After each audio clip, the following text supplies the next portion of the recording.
उदय भगवान की जय, श्री मौनी बाबा भगवान की जय। आज की कथा में 18 स्मृतियाँ और उनके रचयिता आचार्य का नाम बताया जाएगा। और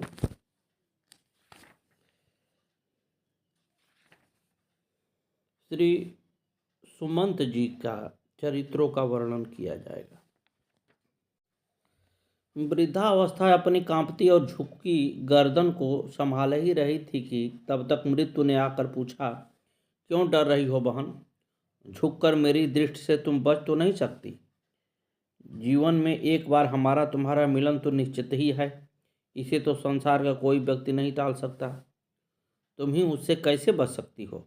वृद्धावस्था ने कराहते हुए कहा, मैं तो कब से तुम्हारी प्रतीक्षा कर रही थी। मेरे झुकने का उद्देश्य तुम्हारी दृष्टि से बचना नहीं है। संसार के ऋण से मेरी कमर झुक गई है। जीवन भर मैं संसार से लेती रही, पर इसका सहस्त्रांश भी तो चुका नहीं पाई। इसलिए तो मेरी कमर ऋण भार और गर्दन ग्लानि से झुक गई। सोचती हूँ यह ख्याल पहले जब मैं युवा थी तभी आ गया होता तो कितना अच्छा होता। मृत्यु बोली, अब जो भूल हुई उसे अगले जन्म में मत दोहराना। इतना कहकर उसने वृद्धावस्था पर प्रहार किया और उसका अंत कर दिया। गुरुदेव महाराज की जय। महाराज, काल किसी को छोड़ता नहीं है। सभी लोग बारी बारी से काल के ग्रास हो ही जाते हैं। गुरुदेव के साथ जो पहरेदारी करते थे हरबीर सिंह जी बनवारीपुर वाले, वो भी 2-3 दिन पहले शरीर त्याग चुके हैं। इसी तरह से हम सभी बारी बारी से अपने शरीर को त्याग देंगे।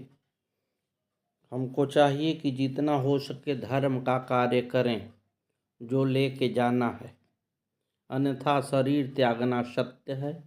इसमें यही बताया गया है कि काल आएगा और मुझे मार देगा, इसमें कोई संदेह नहीं है। गुरुदेव के एक भक्त उनके लिए बादाम सेव इत्यादि लाते थे, परंतु वे चाहते थे कि जो वे लाते हैं उसे सिर्फ मौनी बाबा भगवान ही खाएं। गुरु जी को बादाम खिलाकर वे उसे डिब्बे में बंद करके रख देते थे। गुरु जी देखते थे पर चुप रहते। जब वे चले जाते तब मौनी बाबा डिब्बा खोलकर सारे बादाम बांट देते और कहते, अरे बस हमें चाहिए, दुनिया को ना चाहिए। एक बार वे संतरे लाए और छील छील कर गुरु भगवान को खिलाया, फिर जो बाकी बचा उसे वापस ले गए। इनकी हरकत देखकर मौनी बाबा भगवान ने एक दिन इनके सारे सेव फेंक दिए और बेल्ट लेकर उनको मारने दौड़े। ले जाए अपने सेव फेव, हम ना खाई। अरे वासना का त्याग न करे, यहाँ दिखाने आ जाते हैं कि हम भजन कर रहे हैं। निशु कहती हैं कि मैंने एक ही चीज़ कही थी गुरुदेव से, गुरुजी तुम गुस्सा करके लोगों को भगा देते हो, पर मैं बर्दाश्त न कर पाऊंगी अगर मेरे साथ ऐसा किए। उन्होंने मेरी बात रखी और मुझे कभी भी भगाया नहीं। गुरुदेव महाराज की जय। 18 स्मृतियाँ और उनके रचयिता का नाम सुने। मनु, अत्रि, विष्णु, हरित, यम, याज्ञवल्क, अंगिरा, शनि, संवर्तक, कात्यायन, सांडिल्य, गौतम, वशिष्ठ, दक्ष, बृहस्पति, सातातप, पराशर तथा महर्षि क्रतु नाम वाले जिन 18 महर्षियों ने स्मृतियों की रचना की, उनके चरण कमलों में मैं अपना मस्तक रखता हूँ। आशा तृष्णा के बंधन से छुड़ाने के लिए उदार बुद्धि वाले ऋषियों ने स्मृतियाँ बनाई हैं। वे इन लोक में उन्नति और परलोक में कल्याण का साधन है। मनुष्य धर्म का मर्म समझ सके, शुद्ध आचरण का महत्व जान सके, पाप पुण्य नीति अनीति को पहचानने का सामर्थ्य प्राप्त कर सके तथा देव पितृ अतिथि गुरु आदि के प्रति अपना कर्तव्य समझे एवं अपने कर्तव्य पथ पर बढ़ता रहे, यही स्मृति ग्रंथों का प्रधान उद्देश्य है। स्मृतियाँ हमें अच्छे आचारवान बनाने की शिक्षा देती हैं, सद्व्यवहार सिखाती हैं, सच्चा मानव बनने की प्रेरणा देते हुए अपने कर्तव्यों का अवबोध कराती हैं और प्रभु प्राप्ति के मार्ग का प्रशस्त करती हैं। इस दृष्टि से धर्मशास्त्र को स्मृतिकारों का जगत पर महान उपकार है। स्मृतियाँ अनेक हैं, किंतु श्री नाभादास जी ने अपने भक्तमाल में जिन 18 स्मृतियों के प्रणयनकर्ता आचार्यों तथा उनकी स्मृतियों का नाम प्रमुखता से रूप से दिया है, यहाँ संक्षेप में उसका विषय का वर्णन किया जा रहा है। मनुस्मृति। राजर्षि मनु और उनके धर्मशास्त्र मनुस्मृति का सनातन धर्म में विशेष स्थान है। धर्मशास्त्रों में मनु का अत्यंत गौरव है। सभी स्मृतियों में मनुस्मृति का प्राधान्य है। प्राधान्यं ही मनुस्मृतः मनुजी द्वार निर्दिष्टं मानव धर्मशास्त्र है। विश्व के सच्चे संविधान के रूप और सभी धर्म कर्मों के निर्णय के लिए सर्वोपरि मान्य है। मनुस्मृति 12 अध्यायों में उपनिषद है। इसके उपदेश तथा इसमें बताए गए विधि विधान सभी के लिए अत्यंत कल्याणकारी हैं। अत्रि स्मृति। अत्रि स्मृति एवं अत्रि संहिता के प्रणेता महर्षि अत्रि वैदिक मंत्र दृष्टा ऋषि हैं। ये ब्रह्मा जी के मानस पुत्र हैं तथा सप्तर्षियों में परिगणित हैं। ये दिव्य ज्ञान विज्ञान से संपन्न एवं भगवान के अनन्य भक्त हैं। कर्मठ प्रजापति की पुत्री देवी अनुसुईया इनकी धर्मपत्नी हैं, जो पतिव्रताओं का आदर्श हैं। विष्णु स्मृति। भगवान विष्णु द्वारा धरा देवी को दिया गया कल्याणकारी उपदेश वैष्णव धर्मशास्त्र कहलाता है। यह सूत्रों तथा श्लोकों के रूप में उपनिबंध है। गीता की तरह इसे भी भगवत वाणी कहा गया है। इस स्मृति में 100 अध्याय हैं। हारित स्मृति। परम वैष्णव महर्षि हारित के नाम से 3 स्मृतियां प्राप्त होती हैं।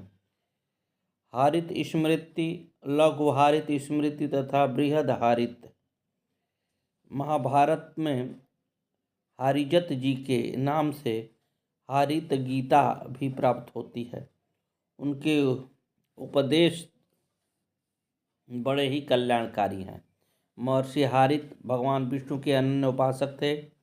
अपनी स्मृति में उन्होंने उनकी उपासना पद्धति तथा मंत्रों का बहुत ही सुंदर वर्णन किया है।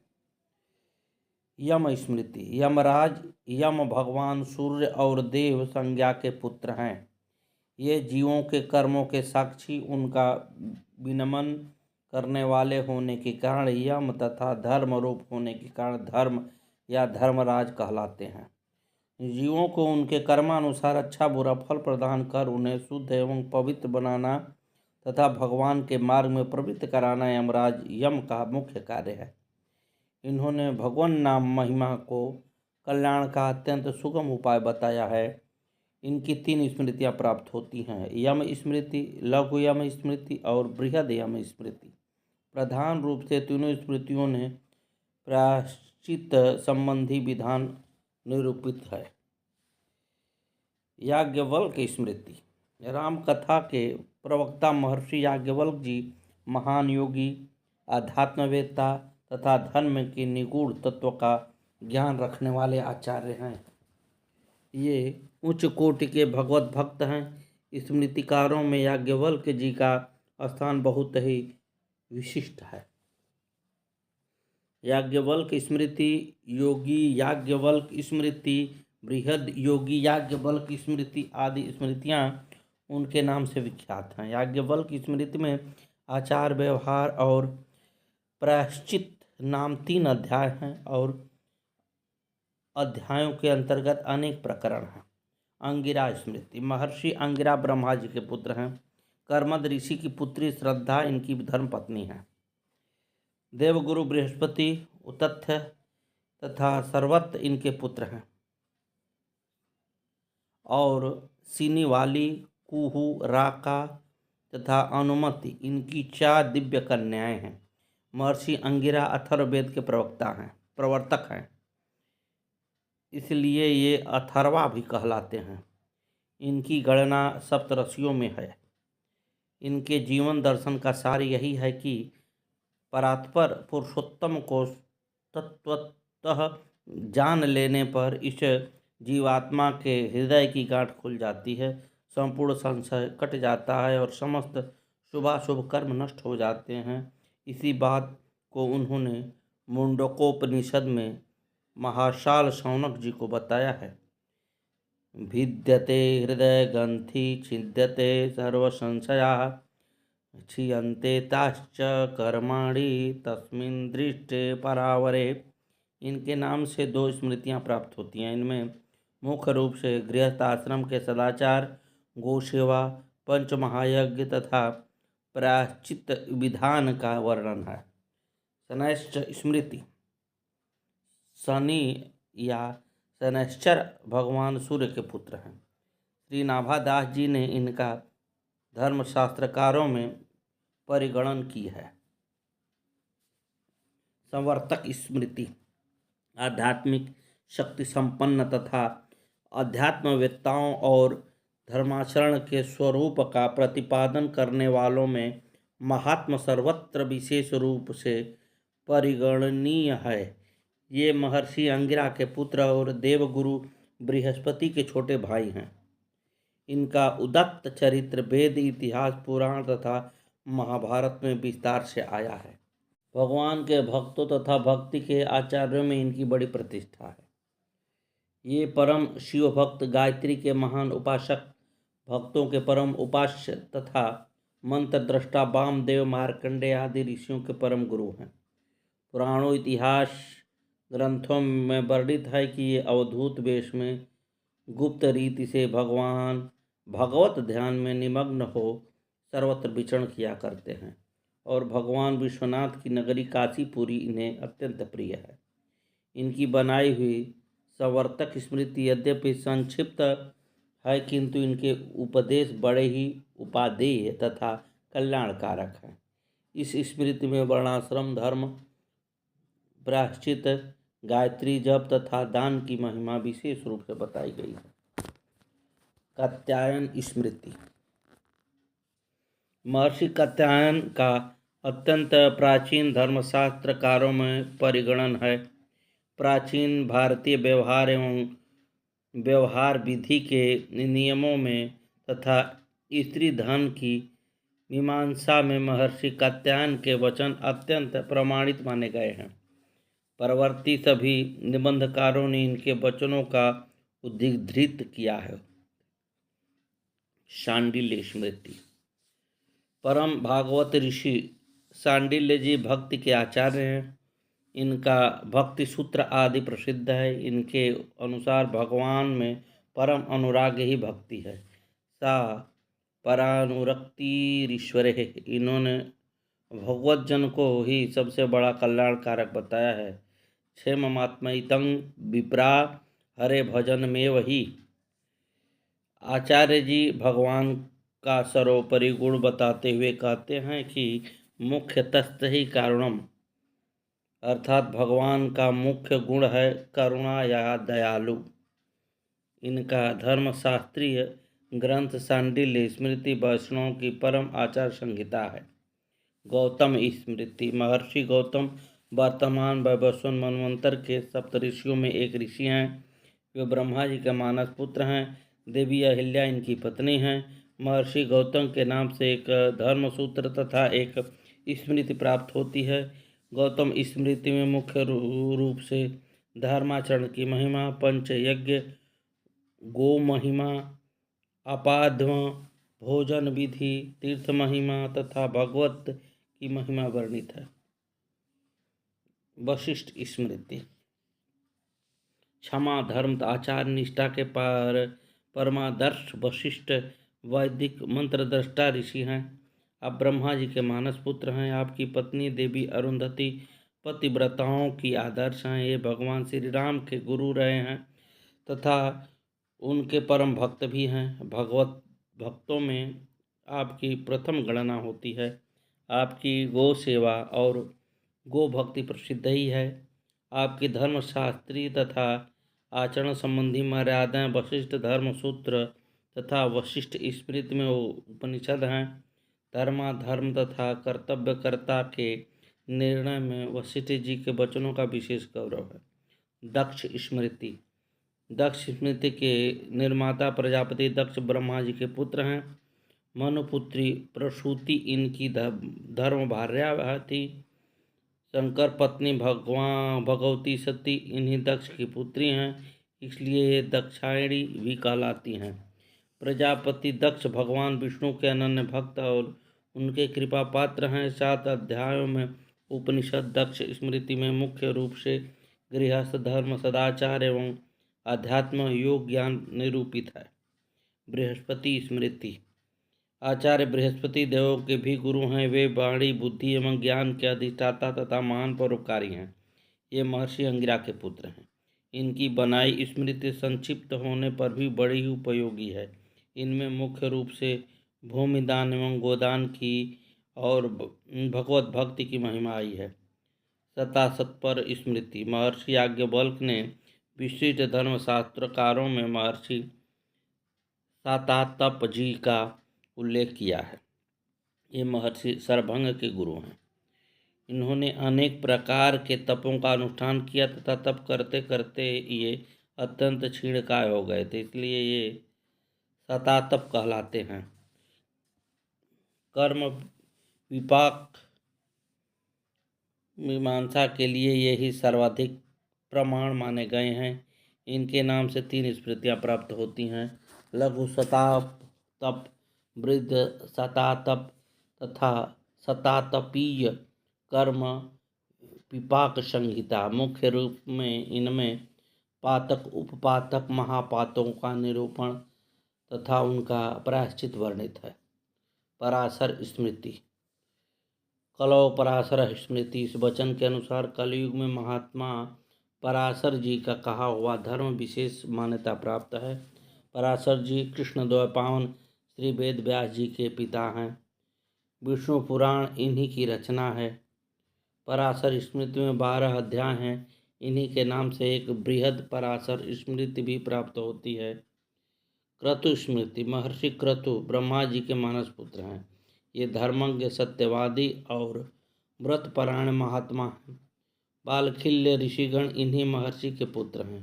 इन महात्मा ने धर्म की व्यवस्था के लिए जो शास्त्र बनाया वह क्रतु स्मृति के नाम से कहा जाता है। श्री नाभा जी ने इनका स्मृतिकारों में परिगणना किया है। दृष्टि जी, विजय जी, जयंती जी, राष्ट्रवर्धन, सुराष्ट्र, अशोक, धर्मपालक और सुमंत जी ये नीतिपरायण, पवित्र, सुशील, परम चतुर, आनंदमय और रहस्य के ज्ञाता हैं। सुमंत जी चारों युगों के मंत्रियों में विजयी और श्रेष्ठ हैं। जो लोग भगवान श्री राम की इन 8 मंत्रियों का स्मरण करते हैं वे श्री राम की अचला भक्ति पाते हैं। उन पर प्रभु अपने आप ही प्रसन्न हो जाते हैं और वे जन्म मृत्यु के कठिन चक्र से छूट जाते हैं, संसार सागर से पार हो जाते हैं। श्री वाल्मीकि रामायण में महाराज दशरथ के मंत्री जोनित गुणों से संपन्न 8 मंत्रियों का वर्णन मिलता है। ये सदा ही राजा के प्रिय एवं हित में लगे रहते थे। ये सभी शुद्ध आचरण विचार से युक्त थे और राजकीय कार्यों में निरंतर संलग्न रहते थे। इनके नाम इस प्रकार हैं अर्थात धृति, जयंत, विजय, सुराष्ट्र, राष्ट्रवर्धन, अकोप माने अशोक, धर्मपाल और 8वें सुमंत जो अर्थशास्त्र के विशेषज्ञ थे। कालांतर में महाराज दशरथ के दिवंगत हो जाने के बाद जबकि श्री रामचंद्र जी वनवास में थे और भरत जी नंदीग्राम में निवास कर रहे थे, इन मंत्रियों ने ही अयोध्या की संपूर्ण व्यवस्था को सुचारू रूप से संभाले रखा और भगवान श्री राम के आने पर पुनः अपने अपने पदों पर नियुक्त हो गए। ये सभी उत्तम व्रत का पालन करने वाले तथा राजा के हितैषी थे। नीति रूपी नेत्रों से देखते हुए सदा सजग रहते थे। अपने गुणों के कारण ये सभी मंत्री गुरु तुल्य समादरणीय थे। सबसे महत्वपूर्ण बात थी कि इनमें भगवान श्री राम के प्रति अनन्य प्रेम था। इनमें भी सुमंत जी का तो पिता के बाल सखा होने के कारण श्री राम जी विशेष रूप से पिता की ही भांति आदर करते थे। सद्गुरुदेव भगवान की जय। आगे की कथा कल।